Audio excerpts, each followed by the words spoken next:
नमक हलाल हा अमिताभ यांची मध्यवर्ती भूमिका असलेला चित्रपट 1982 साली 30 एप्रिल रोजी प्रदर्शित झाला.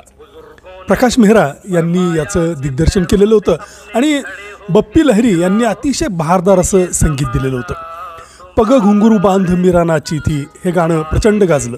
अर्थात हे गाणं एका परदेशी गाण्याचं हिंदी संस्करण होतं. म्हणजे बप्पीदांनी संगीताची ती चाल तशीच घेतली होती. ह्या चित्रपटामध्ये शशी कपूर यांनी जी भूमिका साकारली ती मुळात पहिल्यांदा विनोद खन्ना यांना विचारण्यात आलेलं होतं, मात्र त्यांनी नकार दिला आणि नंतर शशी कपूर यांनी ती भूमिका साकारली. याचप्रमाणे हिरोईनच्या भूमिकांची सुद्धा अदलाबदल झाली. स्मिता पाटील आणि अमिताभ यांची केमिस्ट्री शक्तीप्रमाणेच याही चित्रपटात छान अशी जमून आली. ओम प्रकाश यांनी साकारलेले दद्दू प्रेक्षकांची वाहवा मिळवून गेले.